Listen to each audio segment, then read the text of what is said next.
sua presença só traria vergonha para a família. Foi o que meu pai me disse há 6 meses, quando falei que queria voltar para casa no Natal.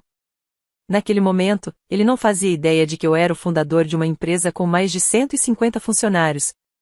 Para ele, eu era apenas um cara grudado na frente do computador, uma decepção para a família, especialmente quando Ryan, meu irmão mais novo, aparecia com a namorada bem-sucedida para conhecer todo mundo. Depois daquela conversa, cortei relações com eles de forma discreta. Mas, 3 meses depois, meus pais bateram à minha porta. Vieram me pedir um emprego para o Ryan na minha empresa final, ele era da família. Fique por aqui, porque vou contar exatamente como lidei com essa situação. Olá a todos, meu nome é David Martinez, tenho 32 anos e sou o fundador de uma empresa de tecnologia especializada em inteligência artificial, com sede em Portland, Oregon. Tudo o que conquistei até hoje foi fruto do meu próprio esforço. Nunca contei com apoio financeiro ou emocional da minha família. O drama que vou compartilhar aconteceu há 6 meses, no último Natal. Depois de anos enfrentando os altos e baixos do início da empresa, finalmente havíamos alcançado estabilidade. Nunca gostei muito de voltar para casa durante as festas. Não importava se era Natal, Ação de Graças ou aniversários, eu sempre temia essas datas. Detestava a sensação de ser constantemente menosprezado pela minha própria família. Sempre me comparavam com o Ryan, o filho de ouro. Ele é mais novo que eu e, desde pequenos, era o orgulho da casa. Atualmente, trabalha como gerente de vendas em uma empresa em Seattle, ganhando cerca de $80.000 por ano, um salário decente para alguém de 28 anos. E eu? Eu era visto como um nerd sem futuro, aquele cara da informática que nunca ia dar em nada. Mas, se eu deixasse de comparecer às reuniões de família, isso virava mais um motivo de crítica. Minha mãe soltava frases como: sua carreira já não está indo para frente, e agora você também está sendo insensível, ou porque você não pode ser mais como Ryan? Ele sempre se importa com a família. Eles não têm ideia de que aquela empresinha de computadores, que sempre desprezaram, está indo muito bem. Hoje, temos mais de 150 funcionários. Só no ano passado, faturamos mais de $2 milhões. E agora estou planejando abrir um segundo escritório em Seattle. Então, por que, mesmo com todo esse sucesso, eles nunca reconhecem o que eu conquistei? Sempre ignoravam quando eu tentava falar sobre meu trabalho. Às vezes, até me chamavam de sonhador ou diziam que eu estava inventando coisas. Depois de ouvir isso tantas vezes, simplesmente parei de tentar explicar. Lembro vividamente daquela tarde. Faltava uma semana para o Natal, e eu estava no meu escritório, revisando alguns documentos, quando o telefone tocou. Ao ver o nome do meu pai na tela, meu estômago revirou como sempre acontecia. Ligações da minha família raramente traziam boas notícias. Tentando soar positivo, atendi e disse: Oi, pai. Eu ia te ligar para perguntar sobre os planos de Natal deste ano. Ouvi um suspiro pesado do outro lado da linha. Em seguida, ele disse, hesitante: David, se possível, talvez seja melhor você não vir para casa este ano. Por um instante, achei que ele estivesse apenas querendo me poupar. Talvez pensasse que eu estava atolado de trabalho e não queria que eu me desgastasse viajando. Tentando manter o tom calmo, respondi: Tudo bem, pai. Eu dou um jeito. Família é mais importante que trabalho. Posso chegar mais cedo para ajudar a mamãe com os preparativos, como sempre faço. Houve uma pausa longa. Do outro lado, dava para ouvir a TV ligada e a voz da minha mãe conversando com alguém.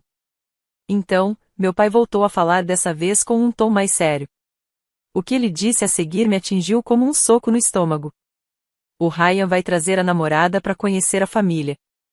Ela é gerente em uma grande empresa lá em Seattle. Muito bem-sucedida e respeitada. A Jéssica significa muito para ele. Houve outro silêncio. Ouvi ele pigarrear, como quem se preparava para dizer algo difícil. E então ele continuou, com a voz fria, direta. Se você estiver lá, só vai envergonhar o Ryan. O que você acha que ela vai pensar da nossa família se vir que o irmão mais velho dele é um Zé Ninguém que trabalha com computador e não tem futuro? Naquele momento, senti um aperto no peito. Faltava ar. Segurei a voz para não tremer e perguntei: Você tá falando sério, pai? Sem hesitar, ele respondeu. Ernest, é melhor você não vir. O Ryan tá tentando causar uma boa impressão na Jéssica e na família dela. A sua presença só traria vergonha para todos nós. E, sem mais nada, ele desligou. Sem pausa. Sem despedida. Fiquei ali, sentado, com o telefone ainda na mão, olhando para a tela escura.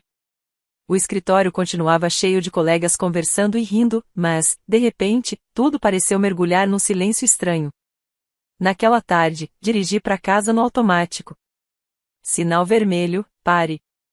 Verde, siga. Vira à esquerda. Agora à direita. Entra na garagem.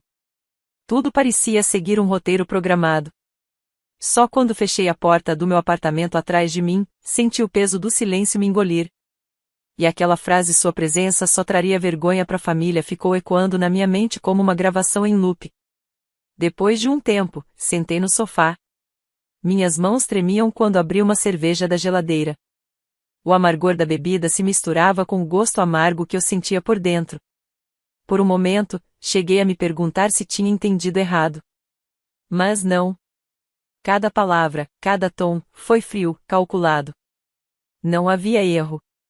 Não havia espaço para esperança. E então, como se alguém tivesse rebobinado um velho filme na minha cabeça, vieram à tona todas as vezes em que fui comparado ao Ryan. Lembro quando eu tinha 15 anos e o Ryan foi escolhido como atacante titular do time de futebol da escola. Enquanto isso, eu tinha acabado de entrar no clube de informática. Naquela noite, no jantar, meus pais não conseguiam parar de elogiar o Ryan. Meu pai dizia com orgulho: "Esse meu filho é incrível. Vai conseguir uma bolsa na faculdade." Quando tentei contar que tinha ganhado o primeiro lugar numa competição estadual de programação, minha mãe só assentiu com um "que legal, querido", antes de voltar a perguntar ao Ryan sobre o treino dele.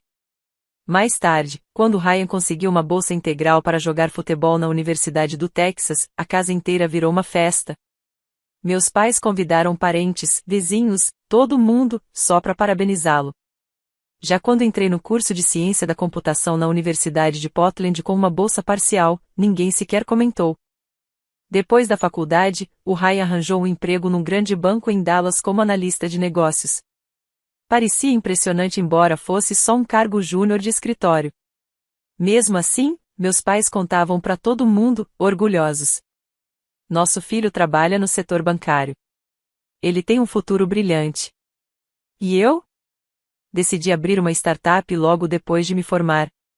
Comecei com $5.000 que juntei em bicos e um laptop velho. Os 2 primeiros anos foram os mais difíceis da minha vida. Eu trabalhava 16 horas por dia e dormia num pequeno escritório alugado, que custava $1.200 por mês. Mesmo nos piores momentos, nunca liguei pedindo dinheiro. Não por orgulho, mas porque eu já sabia exatamente o que eles iam dizer. Já falamos que essa história de startup é perda de tempo. Arranja um emprego de verdade, igual ao do Ryan. Jogue seguro. 4 anos atrás, quando Ryan tinha 24 anos, ele mandou $1.000 para os nossos pais comprarem uma TV nova. No mesmo dia, eles me ligaram radiantes. "O Ryan mandou $1.000. Disse meu pai. Ele queria que a gente tivesse uma TV boa para assistir." E, como se estivesse girando a faca, minha mãe completou: "Por que você não pode ser mais atencioso como seu irmão? Ele é mais novo, mas sabe cuidar da família." Naquela hora, desesperado por reconhecimento, falei: "Mãe, da próxima vez que vocês precisarem de alguma coisa, é só me avisar. Se eu puder ajudar, ajudo." Essa frase abriu a porta para o que se tornaria 4 anos de apoio financeiro. No começo, era só uma ajuda aqui e ali, a cada 2 ou 3 meses. "Querido, a geladeira quebrou. Posso pegar $400 emprestados?" dizia minha mãe por mensagem.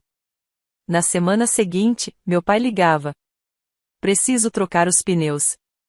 Você pode mandar $30? Mas, 3 anos atrás, meu pai sofreu um acidente no trabalho que o deixou incapaz de manter um emprego fixo. Minha mãe me mandou uma mensagem explicando a situação. A pensão parcial dele e o emprego de meio período dela não eram suficientes para cobrir as contas. A partir dali, comecei a enviar $1.200 por mês. Não porque pediram, mas porque eu queria mostrar que também podia cuidar deles. Que eu podia ser um bom filho, como o Ryan. Durante 3 anos seguidos, mandei $1.200 por mês. Mais de $43.000 no total. E no final, ainda assim, me pediram para não voltar para casa no Natal, porque eu poderia envergonhá-los. Enquanto ainda estava perdido nessa enxurrada de lembranças, meu celular vibrou com uma nova mensagem. Era do meu pai. Só uma linha. Lembra do que eu disse?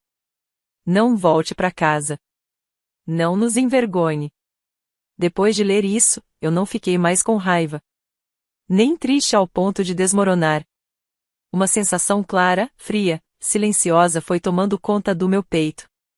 E então, eu dei o primeiro passo. Se eles não precisavam de mim, eu também não precisava mais provar nada a eles. Se, aos olhos deles, o Ryan era o filho perfeito, eu não precisava mais disputar esse lugar porque não importava o quanto eu fizesse, nunca seria o suficiente. Naquele instante, abri meu aplicativo bancário. Rolei até a seção de pagamentos automáticos, aquela que eu tinha configurado para mandar o dinheiro todo mês e, sem hesitar, cliquei em cancelar. 1 segundo depois, a tela de confirmação apareceu. Tem certeza de que deseja cancelar este pagamento recorrente? Toquei em sim sem pensar 2 vezes. Depois disso, não falei mais com eles. E nem precisava. Eu sabia que, alguns dias depois do Natal, eles ligariam, afinal, eu tinha programado as transferências para o primeiro dia de cada mês. Uma semana depois, no próprio dia de Natal, decidi fazer algo positivo por mim. Em vez de ficar em casa me sentindo mal, me voluntariei em um restaurante comunitário local. Portland tem muitas instituições de caridade que continuam ativas durante as festas de fim de ano, e achei que essa seria uma forma significativa de passar o dia. Das 2 às 7 da noite, ajudei a servir refeições para pessoas em situação de rua e famílias em dificuldades. Ouvi histórias comoventes, recebi sorrisos sinceros.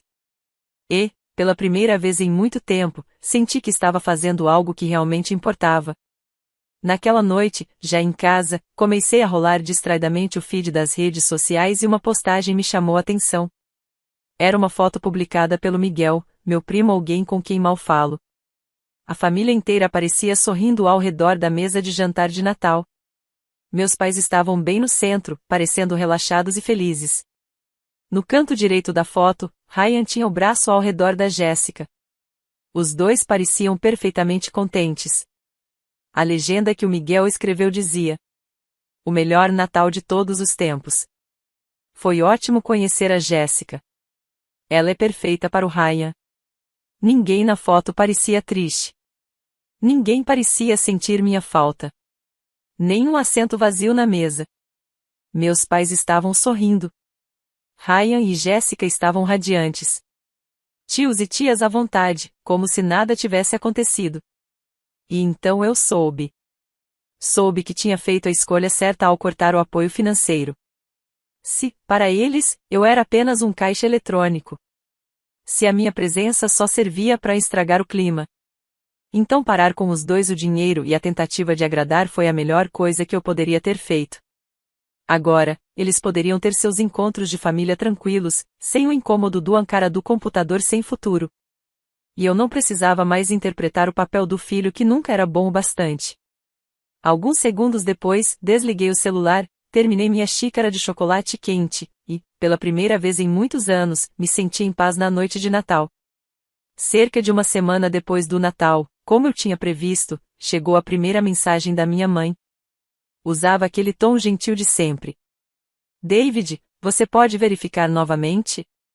Já é dia 2 e ainda não recebi o dinheiro. Li a mensagem. Fiquei olhando para a tela por um tempo. E depois apenas larguei o celular. Não respondi. Não porque eu quisesse ser cruel ou dramático. Mas porque, afinal de contas, ela já tinha deixado claro. Sua presença só traria vergonha para a família. A primeira coisa que se lembraram de perguntar foi sobre dinheiro. Não você está bem? Nem mesmo onde passou o Natal este ano. No dia seguinte, meu pai me ligou 3 vezes seguidas. Não atendi nenhuma. Pouco depois, deixou uma mensagem de voz. Ouvi quando cheguei em casa. A voz dele estava seca, impaciente, como sempre. David, por que você não enviou o dinheiro? O que está acontecendo? Me liga agora. Dessa vez, resolvi responder. Não com uma ligação. Só com uma mensagem curta. Cancelei o pagamento automático. Depois de enviar, desliguei o celular e fui dormir. Na manhã seguinte, quando liguei o aparelho novamente, vi 45 chamadas perdidas do meu pai e 12 mensagens da minha mãe. Mas não retornei nenhuma. Não li uma única mensagem. Eu já sabia exatamente por que estavam tentando falar comigo. Na tarde do mesmo dia, recebi uma ligação da tia Carol, irmã mais velha da minha mãe. No segundo em que vi o nome dela na tela, já senti que aquela não seria uma conversa tranquila. Atendeu com uma voz dura, carregada de julgamento. David, você não foi para casa no Natal e agora parou de enviar dinheiro para os seus pais. Você acha que isso é certo? Tentei manter a calma. Respondi. Tia, há motivos para isso. Mas ela não deixou eu terminar. A voz dela ficou mais dura quando me interrompeu. Sua mãe veio aqui ontem, chorando. Disse que não entendia por que o próprio filho estava tratando ela daquele jeito. Houve uma pausa. Ouvi um suspiro pesado do outro lado da linha. E então, com um tom carregado de decepção, ela disse algo que me atingiu como uma facada. David, estou muito decepcionada com você. Nunca imaginei que teria um sobrinho tão ingrato. Seus pais te criaram, te deram tudo, e agora você vira as costas para eles? Meu rosto esquentou. Senti o sangue subir, mas me esforcei para manter a voz firme. Tentei explicar. Tia, eu os ajudei por anos. Mas ela desligou na minha cara. Naquele momento, provavelmente acreditava em tudo que tinham contado para ela. Naquela mesma noite, não consegui mais ficar parado. A sensação de ser julgado injustamente, de ser chamado de ingrato, me corroía por dentro. Peguei o carro e dirigi por 45 minutos até a casa da tia Carol, no subúrbio de Dallas. Quando toquei a campainha, ela abriu a porta e me encarou. Seu rosto gelou no instante em que me viu. Com a voz firme, disse: David, vai para casa. Não quero mais falar com você. Quando ela estava prestes a fechar a porta, eu disse: Tia, por favor, me dá só 10 minutos. Preciso te mostrar uma coisa. Ela hesitou, olhando para mim com desconfiança. Depois de alguns segundos, respondeu, relutante: Só 10 minutos. Assim que entrei, peguei o celular e mostrei a mensagem do meu pai. As palavras estavam ali, nítidas na tela. Lembra do que eu disse? Não volte para casa. Não me envergonhe. Mantendo a calma, falei. Foi por isso que não fui no Natal. Não é porque sou frio, nem por ciúmes de ninguém. As sobrancelhas da tia Carol se franziram, e vi sua expressão começar a mudar. Ela pegou o celular da minha mão e leu a mensagem com atenção. Depois, abri meu aplicativo bancário e mostrei o histórico completo de transferências. Lá estavam listados todos os pagamentos, $1.200 por mês, mês após mês, durante 36 meses. Um total de $43.200. Tia Carol olhou para a tela, visivelmente atordoada. Rolou a lista de transações para cima e para baixo, conferindo cada linha. Sua voz tremia quando finalmente falou. Você enviou tudo isso? Porque a sua mãe diria. Interrompi com gentileza, mas firmeza. O que exatamente minha mãe te disse? Tia Carol afundou no sofá, visivelmente abalada, com um olhar perdido no rosto. Começou a explicar. Ela me contou que você tinha ciúmes do Ryan, porque ele está com uma namorada bem-sucedida. Disse que por isso você não voltava mais para casa. E também falou que você só mandava uns $200 por mês. Olhei para ela, tentando conter a dor na voz. $200, tia? Ela assentiu devagar, envergonhada, e continuou. Disse que, depois que o Ryan começou a namorar a Jéssica, você ficou com inveja, e parou até mesmo com aquela pequena quantia. A voz dela foi sumindo num sussurro.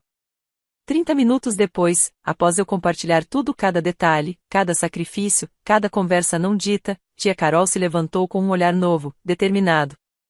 Com um tom sério, disse: David, eu te devo um pedido de desculpa sincero. Julguei você errado. Agora, por favor, me deixe tirar fotos de tudo isso. Perguntei. Pra quê? E ela, com a voz firme, respondeu: Vou enviar para o resto da família. Eles merecem saber a verdade.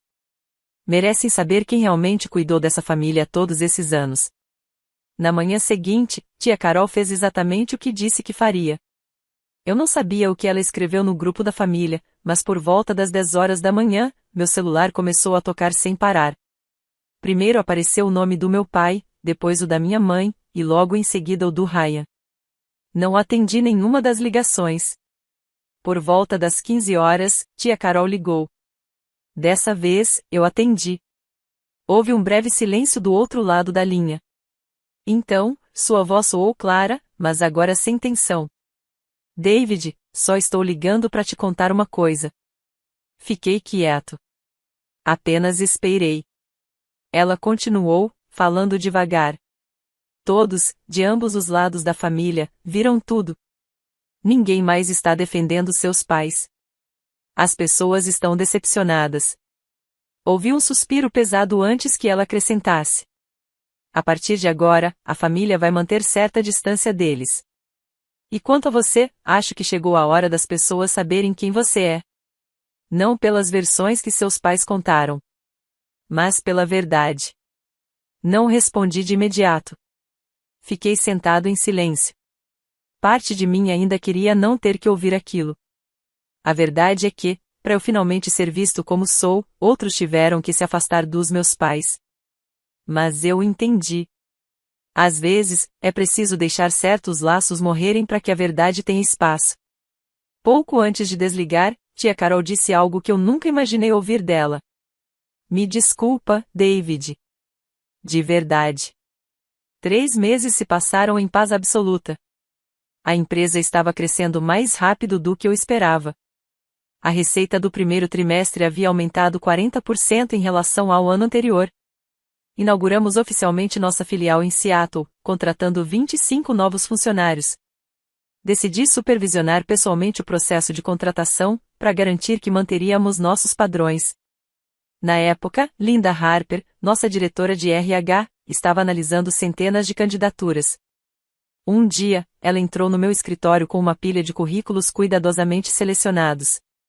Com seu tom sempre profissional, disse: David, reduzimos a lista para 10 candidatos fortes ao cargo de gerente de vendas em Seattle.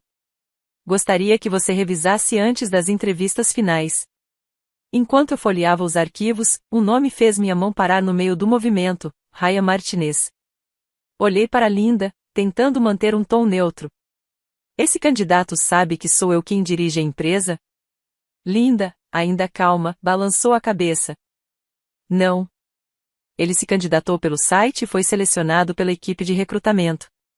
Seguindo o procedimento padrão. Não divulgamos nomes da diretoria até a entrevista final. Assenti e fiquei em silêncio por um instante. Depois disse: Eu mesma vou conduzir essa entrevista. Linda pareceu surpresa, o que era compreensível. Eu quase nunca participava pessoalmente de entrevistas desse nível. Mesmo assim, ela assentiu e respondeu: Entendido. A entrevista foi marcada para terça-feira, às 14 horas, na sala de conferência principal. Eu estava lá com Linda e Jake, líder da equipe da nova unidade de Seattle.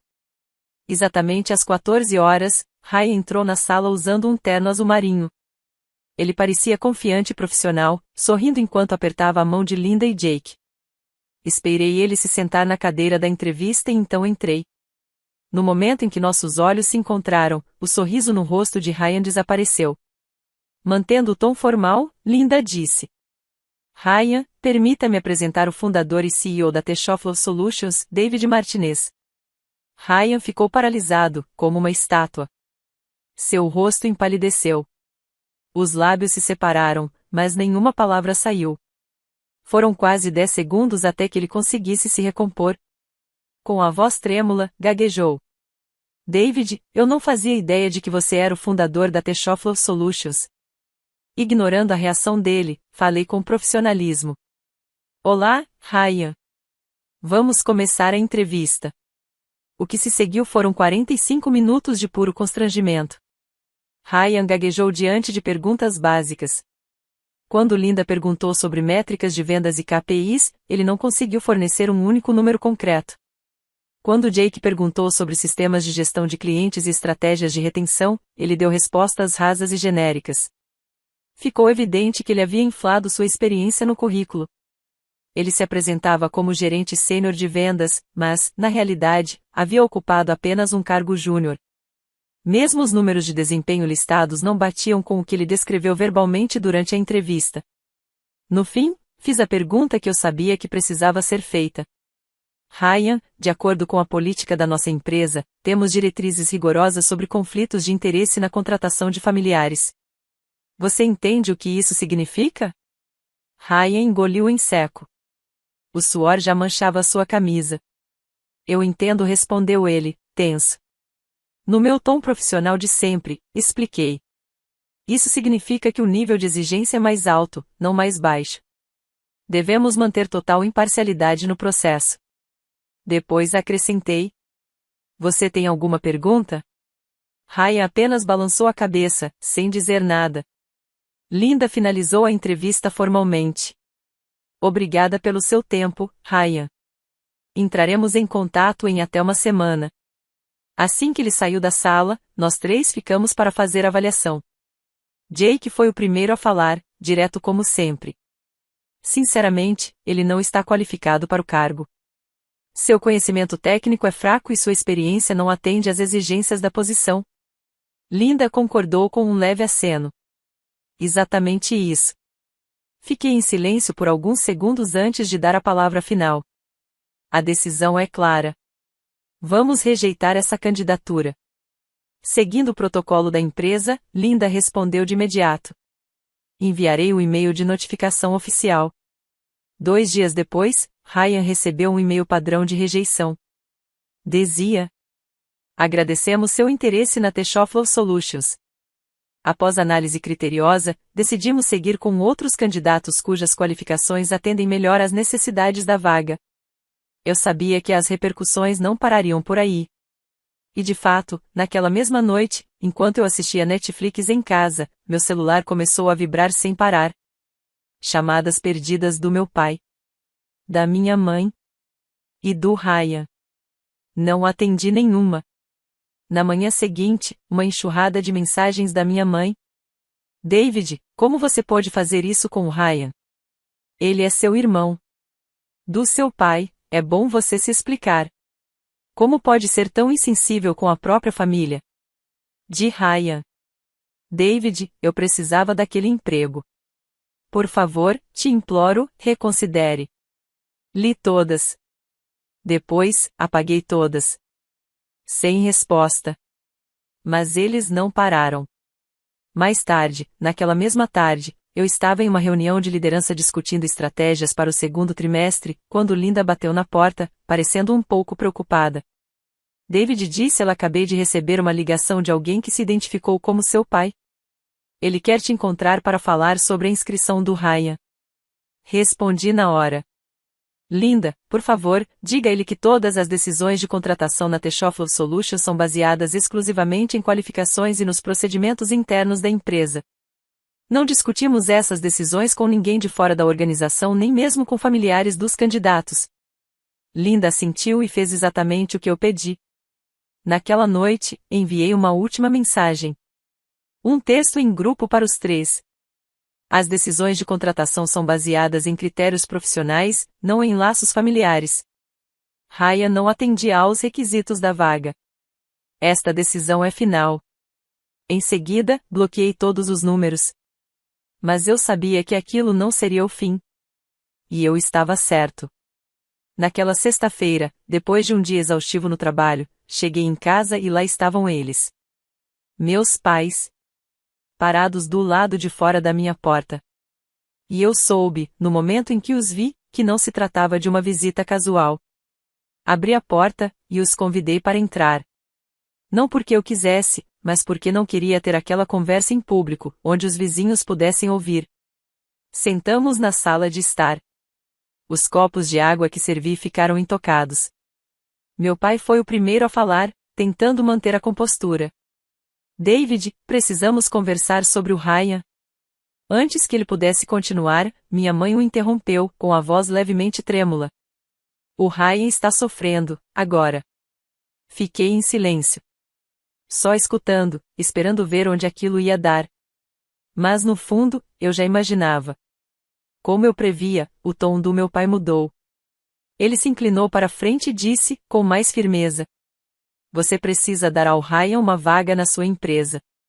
A família ajuda uns aos outros. Logo depois, minha mãe falou, em um tom suave como se estivesse sendo perfeitamente razoável. O Ryan é capaz. Dê uma chance a ele, e ele vai provar isso. Olhei para aquelas duas pessoas à minha frente, os mesmos que um dia me disseram que eu envergonharia a família se aparecesse no Natal. Agora estavam sentados no apartamento que comprei com meu próprio dinheiro, pedindo para eu quebrar a política da empresa, em nome da família. Mantendo a calma, respondi. O Ryan foi entrevistado como qualquer outro candidato. E o resultado foi que ele não atendia às qualificações para o cargo. Na hora, meu pai explodiu. Qualificações? Ele é seu irmão. Você comanda essa maldita empresa. Pode contratar quem quiser. Foi nesse momento que percebi, eles não faziam ideia de como um negócio de verdade funciona. Achavam que estar no comando era sinônimo de fazer o que bem se entende. Com paciência, expliquei. Eu tenho responsabilidade sobre mais de 150 funcionários e também sobre nossos acionistas. Não posso contratar alguém despreparado só porque é da família. Meu pai elevou ainda mais a voz. É a sua empresa. Você pode fazer o que quiser. Balancei a cabeça. Não é assim. Temos um conselho administrativo. Temos investidores. Existem processos e políticas rigorosas e por um bom motivo. Minha mãe então tentou um último apelo. Só desta vez, quebre as regras. Pela família. Depois da minha resposta, meu pai se levantou. Não gritou, como eu esperava. Ao contrário, falou baixo, com um tom ameaçador. David, se você não consertar isso, nós vamos. Nesse momento, o tom da minha mãe também mudou. Sua voz ficou fria. Você acha que pode simplesmente esquecer sua família agora que ficou bem-sucedido? Esqueceu tudo que seu pai e eu sacrificamos por você? Pude sentir a conversa descambar para um terreno já conhecido. Culpa. Manipulação emocional. Respondi com firmeza. Eu não esqueci de nada. Mas negócios são negócios. Tratei o Ryan como trato qualquer outro candidato. Depois disso, meu pai perdeu totalmente o controle. Gritou, diretamente para mim. Se você não der esse emprego ao Ryan, vamos até o seu escritório. Vamos contar para os seus funcionários quem você realmente é. No momento em que ouvi essa ameaça, me levantei. Não por raiva, mas porque percebi que a conversa tinha cruzado todos os limites. Fui até meu quarto, peguei o celular e disquei 911. Quando o atendente respondeu, falei com total calma. Preciso de assistência policial. 2 pessoas se recusaram a sair da minha propriedade, mesmo depois de terem sido solicitadas várias vezes. Passei meu endereço ao atendente. Quando voltei para a sala de estar, meus pais estavam paralisados, em choque. Minha mãe, incrédula, perguntou: Você chamou a polícia, para os seus próprios pais? Assenti em silêncio. Não respondi nada. Eles continuaram ali, parados, ainda achando que era um blefe.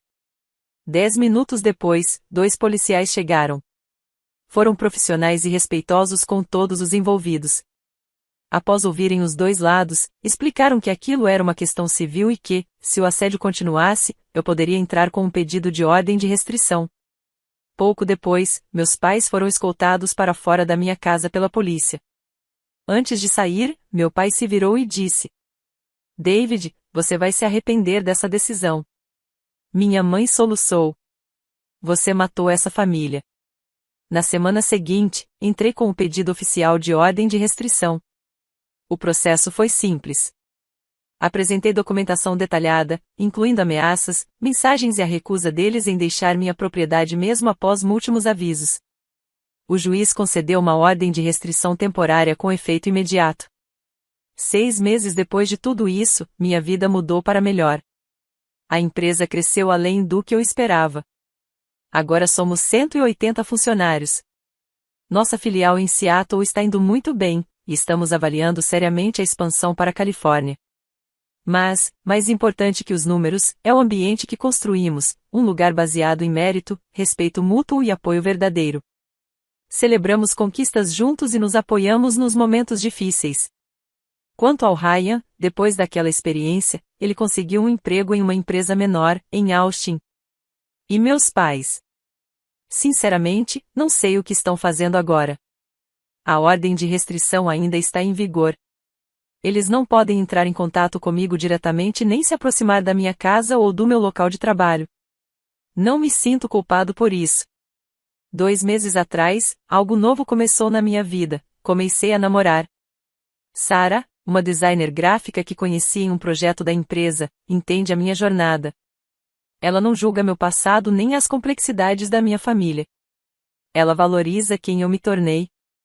E há apenas um mês, lancei um programa de voluntariado voltado para jovens empreendedores que, como eu, vêm de famílias emocionalmente desafiadoras.